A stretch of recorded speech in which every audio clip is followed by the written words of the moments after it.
Olá para todos, sejam muito bem-vindos a mais uma aula de Direito Penal para a prova da OAB. E nesta aula nós vamos nos concentrar em dicas gerais de parte especial.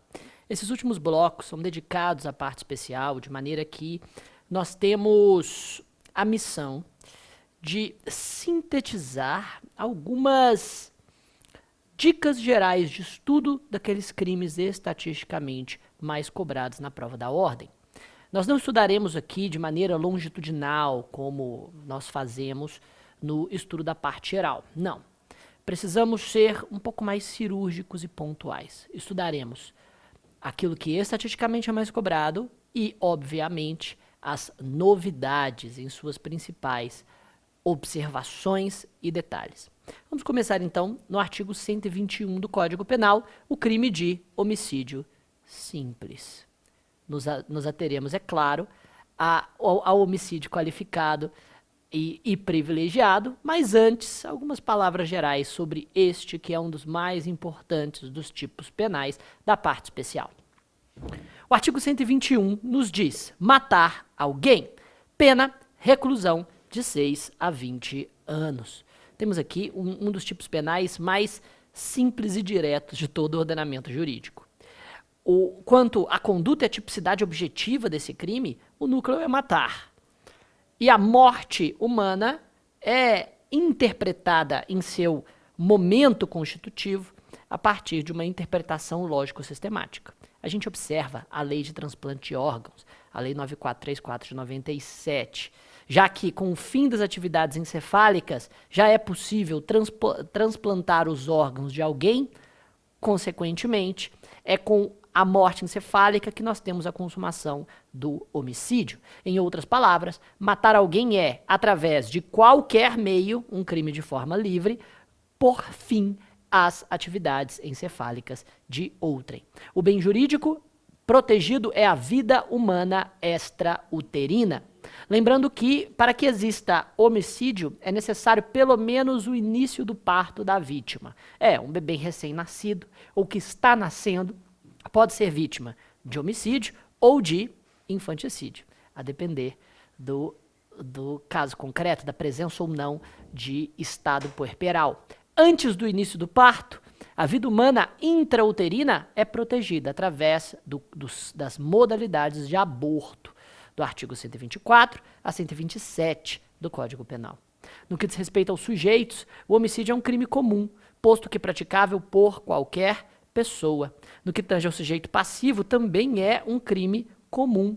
Lembrando que há algumas modalidades especiais em leis penais especiais. Nós vamos deixar para tocar nisso um pouco mais à frente. No que diz respeito ao tipo subjetivo, ou seja, ao dolo e à culpa, o homicídio possui 3 modalidades dolosas no artigo 121. O homicídio simples e o privilegiado o simples no caput, o privilegiado no parágrafo 1º e o qualificado no parágrafo 2º. Existe também modalidade de homicídio culposo, tanto no parágrafo 3º do artigo 121 do Código Penal, quanto no artigo 302 do Código de Trânsito Brasileiro.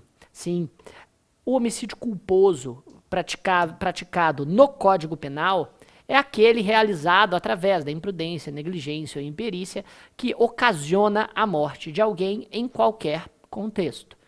Uma pessoa que deixa algo cair da varanda, ou uma pessoa que é responsável pela observância de determinadas regras técnicas de segurança do trabalho e por um deslize acaba permitindo que determinado ato negligente se perpetue, o que ocasiona a morte de alguém. Tudo isso pode ser exemplos clássicos de homicídio culposo. Mas quando o homicídio culposo é praticado na direção de veículo automotor, muito importante, por quem está dirigindo o veículo, nós temos o artigo 302 do Código de Trânsito Brasileiro. É muito importante dizer que o indivíduo deve estar na direção do veículo, ou seja, deve estar conduzindo o carro e a morte de alguém deve ocorrer por imprudência, negligência ou imperícia na direção de veículo automotor. Caso contrário, a tipicidade do crime será do artigo 121, parágrafo 3º, e não do artigo 302 do Código de Trânsito. Professor, mas qual que é a diferença do promotor de justiça denunciar em um crime ou em outro? Toda a diferença. Para o artigo 121, parágrafo 3º, cabe suspensão condicional do processo, porque a pena mínima não ultrapassa 1 ano. Para o artigo 302 do Código de Trânsito Brasileiro, a pena mínima é de 2 anos, e a pena mínima pode chegar a 5, caso o indivíduo esteja embriagado na condução do veículo automotor. Então, vejam que importante. Se o indivíduo para o carro, está teclando o WhatsApp enquanto faz a baliza, mas ele é um condutor muito bom, ele faz uma baliza sensacional, e enquanto está ainda teclando, né? Enquanto está mandando lá suas fotos comprometedoras.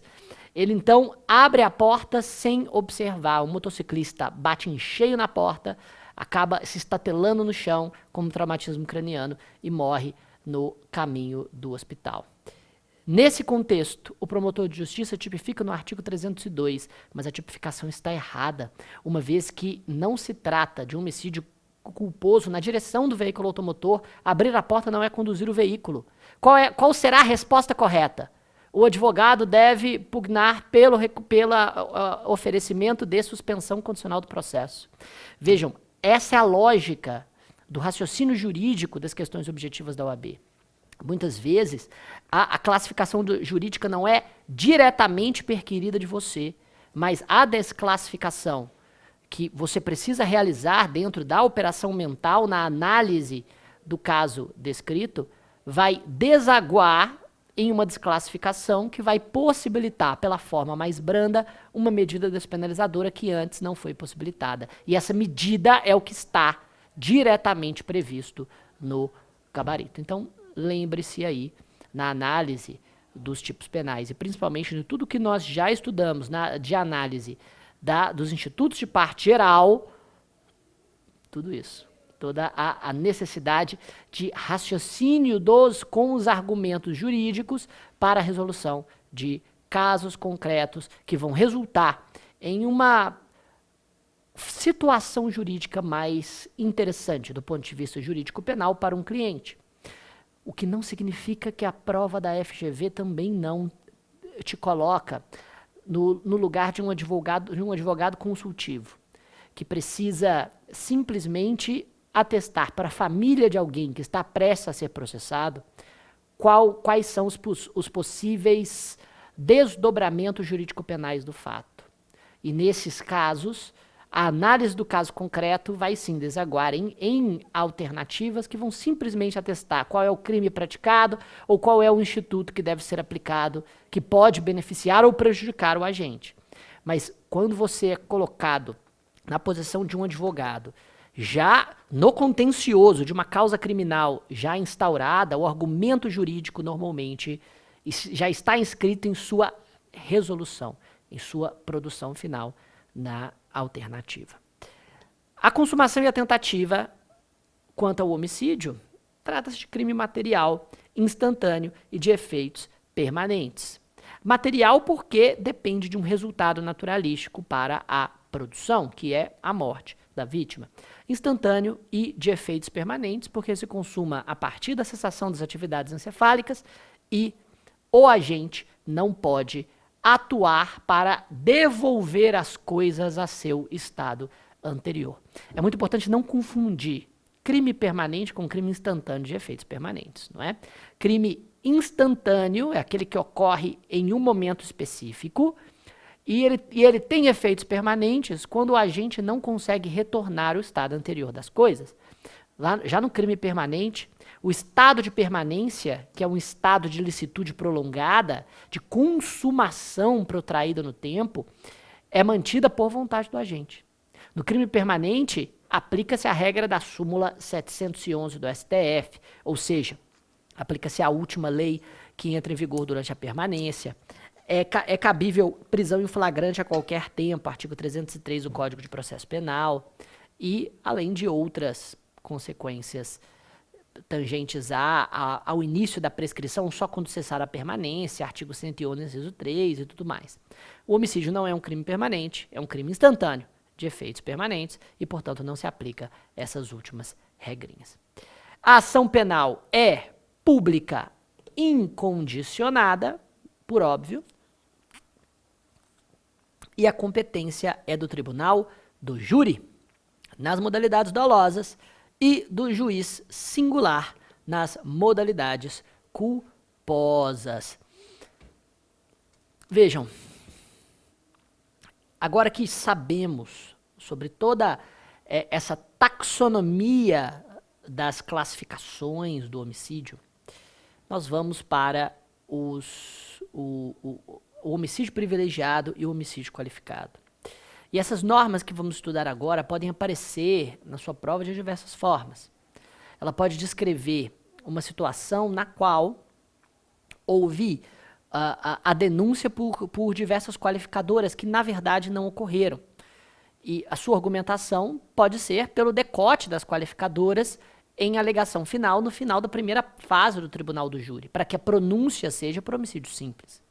Da mesma maneira, a reboque dessa indagação, a questão pode descrever situações que se subsomem às causas de diminuição de pena do homicídio privilegiado. E a questão pode provocar você a dizer, olha, é necessário afirmar pelo decote dessa e daquela qualificadora e pelo reconhecimento de crime de homicídio privilegiado por relevante valor moral ou por relevante valor social. Tenho certeza que as alternativas vão tentar confundir esses institutos. Assim sendo, vamos começar a analisar as hipóteses de homicídio privilegiado e as mais importantes de homicídio qualificado. Lembrando que tem novidade razoavelmente recente no Código Penal. Pois bem, parágrafo 1º do artigo 121 diz: se o agente comete o crime, impelido por motivo de relevante valor social ou moral, ou sob o domínio de violenta emoção, logo em seguida a injusta provocação da vítima, o juiz pode reduzir a pena de 1/6 a 1/3. Esse pode é entendido como deve, é uma causa de redução vista como obrigatória, quando, obviamente, uma das suas hipóteses está presente. Lembrando que são hipóteses alternativas, basta uma. A primeira delas é relevante valor social. Esse diz respeito ao interesse de toda a coletividade. Ou seja, uma pessoa que mata um criminoso que começa a aliciar a juventude local para o tráfico de drogas. Trata-se de um homicídio privilegiado por relevante valor social. Da mesma forma, o relevante valor moral diz respeito a interesses individuais que possuem um fundo nobre, que possuem um núcleo, de certa maneira, virtuoso, edificante. Em outras palavras, já exemplificando, homicídio privilegiado, pelo relevante valor moral, pode ser exemplificado mais facilmente na eutanásia. Sim, porque na eutanásia mata-se pela compaixão. Mata-se pelo desejo de abreviar o sofrimento. E o desejo de abreviar o sofrimento é, obviamente, um interesse nobre, porém de cunho individual e não social. Ele não quer o bem da coletividade. Ele quer justamente satisfazer essa sua... o seu próprio desconforto ao ver o desconforto de outro. E, obviamente, também fazer uma benesse para alguém que está em uma situação terminal. Embora a eutanásia seja homicídio privilegiado por relevante valor moral, a ortotanásia é exercício regular da medicina e já foi, inclusive, regulamentado pelo Conselho Federal de Medicina. Professor, qual é a diferença entre eutanásia e ortotanásia? Bom, se nós traduzirmos ao pé da letra as palavras, tanásia é uma referência a Thanatos, a deusa referente à morte, e o prefixo eu significa boa. Então, eutanásia, boa morte, enquanto ortotanásia significa a morte correta ou a morte adequada. Não ajudou em nada, professor. Tá bom. Então vamos à distinção entre a prática entre os termos. Na eutanásia, perante um paciente terminal, o médico põe fim à vida do paciente de maneira ativa. Ou seja, na eutanásia o médico mata o paciente para abreviar o sofrimento. A eutanásia é possível em vários países do mundo, não no Brasil. É regulamentada por diversos ordenamentos jurídicos, em casos terminais, havendo, obviamente, a concordância do paciente e ou da família dentro de determinados casos terminais. A eutanásia não se confunde com o suicídio assistido. Isso porque no suicídio assistido é o paciente que realiza a conduta que retira a própria vida. Enquanto que na eutanásia o paciente é morto por alguém que ministra quase sempre uma droga que leva ao óbito da vítima para abreviar o sofrimento de um câncer terminal que não tem cura, de um processo que não possui um prognóstico de melhora realista. É claro que tudo isso é extremamente complexo quando vemos hoje vários países como Suíça, Noruega, Suécia, já estabelecendo tanto a eutanásia quanto o suicídio assistido para casos que não são relacionados à doença, não é? Há todo um certo movimento de morte digna relacionada à própria velhice, de pessoas idosas que já querem, enfim, abreviar os anos finais da vida, mas todo esse raciocínio, todo esse argumento no Brasil esbarra em uma moralidade judaico-cristã que é muito arraigada, né, nesses países de herança latina e ibérica. Então, né, de herança católica especificamente, mas as modalidades de religião evangélica que se tem no Brasil também. A ortotanásia é diferente da eutanásia. Na ortotanásia, o médico não põe fim à vida do paciente. Não é o médico que mata o paciente. Na ortotanásia, o médico simplesmente deixa o paciente morrer sem tratar-lhe a doença, apenas utilizando cuidados paliativos para evitar o sofrimento.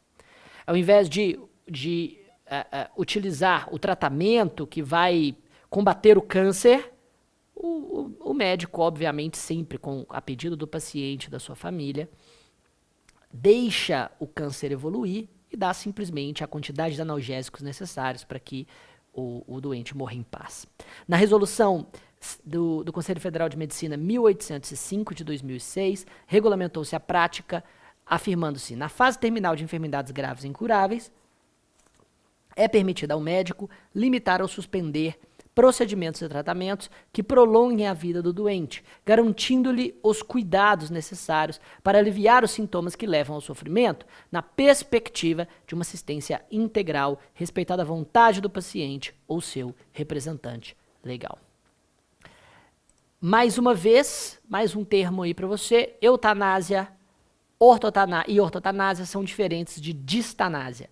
A distanásia, a morte demorada, é justamente a conduta pelo qual o médico tenta, mesmo sem nenhuma esperança cientificamente comprovada, combater a doença e tratar o paciente até o último segundo, prolongando-lhe a vida apesar do sofrimento. Isso é a distanásia. A distanásia não só quando, obviamente, o paciente quer, direito do paciente querer, e ninguém discute quanto a isso. Mas quando não é a vontade do paciente ou da sua família, a distanásia é violação ética por parte do médico. Pois bem, quero muita atenção aqui. Alguns devem estar pensando, mas professor, falar de ortotanásia, distanásia, quem mata é o câncer, não é exatamente a inação do médico. Mas pelo direito penal clássico e pelo que o nosso código estabelece, o médico ele é garantidor da inocorrência do resultado. Pergunto-lhe aqui agora, será que o homicídio pode ocorrer pela omissão? Será que uma pessoa pode responder por matar alguém por não ter feito nada para evitar a morte? E a resposta é sim, mas apenas se o omitente for garantidor da inocorrência do resultado. Isso está no artigo 13, parágrafo 2º do Código Penal, que diz: a omissão é penalmente relevante quando o omitente devia e podia agir para evitar o resultado. O dever de agir incumbe a quem? A linha A tenha, por lei, obrigação de cuidado, proteção ou vigilância. Nesse caso, quem tem por lei obrigação de cuidado, proteção ou vigilância pode ser, por exemplo, o pai durante o poder familiar ou o médico que está atuando junto a um hospital público. Nesse contexto, quando o omitente deixa de evitar o resultado, ele responde como se ele próprio tivesse causado o resultado. E nessa ordem de ideias, senhores, o médico pode responder pelo homicídio quando, por exemplo, se recusa a cuidar de um paciente. Questão da OAB.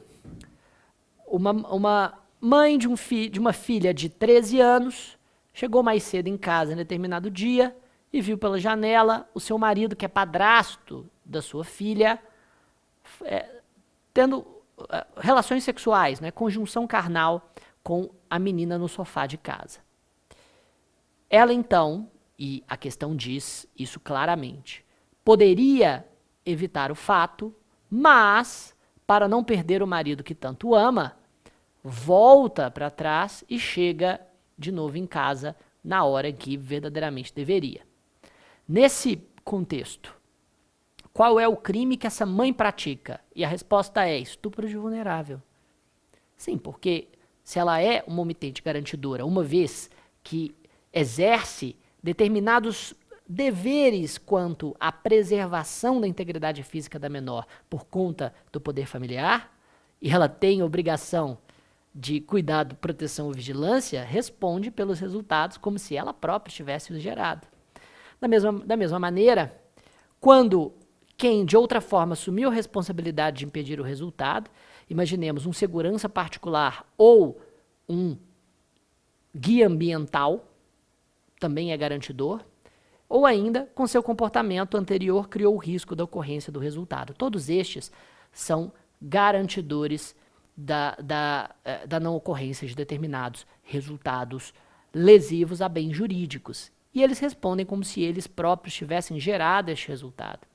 Mas é importante aqui notar que é necessário, obviamente, que eles tenham gerado o resultado, que eles tenham o dever de evitar o resultado, mas o parágrafo 2º também diz que eles devem ter o poder de agir. E o poder de agir é a capacidade física e imediata de atuar para, de forma eficaz, evitar o resultado lesivo. Se não houver essa capacidade física e imediata de evitar o resultado lesivo, não há que se falar em relevância da omissão.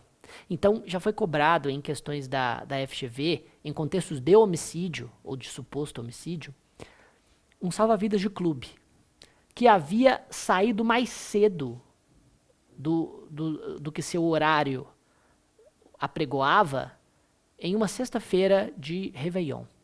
Ele deveria ficar cuidando das piscinas do clube até às 8 da noite. Às 6 da tarde já não tinha ninguém.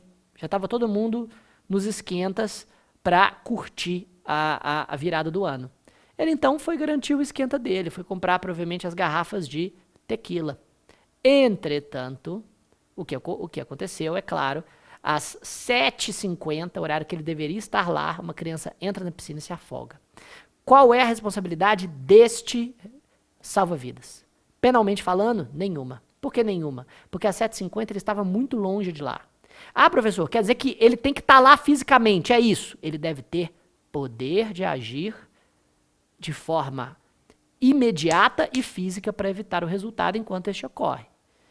Neste caso, como salvar a vida da criança dependia de sua presença física, é razoavelmente seguro dizer que a ausência física do salva-vidas levaria à impossibilidade de puni-lo por qualquer coisa. O fato é atípico, não há poder de agir. É claro que, se ele for avisado e ele conhecer um salva-vidas que mora próximo, que mora do lado do clube, e for comprovado que ele poderia ter diligenciado, ligado, entrado em contato com alguém para poder ajudar a criança, enfim, se for comprovado que mesmo não estando lá, ele poderia atuar para impedir o resultado, ele responde. Mas se a resposta for ele não tinha poder físico imediato de agir, ele não poderia de qualquer maneira impedir o resultado, é forçoso reconhecer pela atipicidade. Isso vale também para um médico que, por exemplo, não comparece ao plantão. O médico não compareceu ao plantão. E aí? Temos nesse contexto responsabilidade criminal do médico se alguém morre quando ele, em tese, poderia salvar. Vejam, no momento em que a pessoa está morrendo, ele tinha o poder físico imediato de agir, ele teve em algum momento, se a resposta for não, então ele pode até responder em termos trabalhistas, em termos administrativos, mas não em termos penais. É claro, se o médico recusa o tratamento, não vou olhar. E se o médico, por exemplo, vê a pessoa chegando, ainda está no seu horário, e ele diz para o profissional de enfermagem para falar que para aguardar o próximo médico do plantão, aí sim ele poderia responder pela omissão imprópria. Lembre-se da omissão imprópria e da sua condicionante, isto é, da capacidade física imediata de evitar o resultado. Isso é muito, muito importante. Pois bem, senhores, quanto ao homicídio qualificado, eu quero a sua atenção para uma modalidade apenas, que é o feminicídio. O feminicídio é a modalidade de homicídio qualificado do artigo 121, parágrafo 2º, inciso 6, que diz: o homicídio será qualificado pelo feminicídio quando praticado contra a mulher por razões da condição do sexo feminino. A pena de reclusão de 12 a 30 anos. Senhores, feminicídio não é o homicídio de qualquer mulher, mas é o homicídio de mulher por razões da condição do sexo feminino. Primeira coisa que precisamos nos perguntar é: mulher, este sujeito passivo do crime de feminicídio, também se refere, esse elemento normativo, também se refere a transexual? A resposta atualmente é sim, contanto que já tenha havido a mudança de registro. Inclusive, em decisão histórica, há pouquíssimo tempo, o STJ decidiu que a Lei Maria da Penha se aplica à proteção das transexuais. Não pela transexualidade, mas pelo gênero feminino, pelo fato das transexuais serem mulheres para todos os fins de direito, contanto que o registro civil já tenha sido modificado.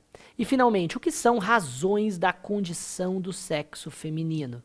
Pois bem, o parágrafo 2º-A do Código Penal estabelece uma norma penal explicativa.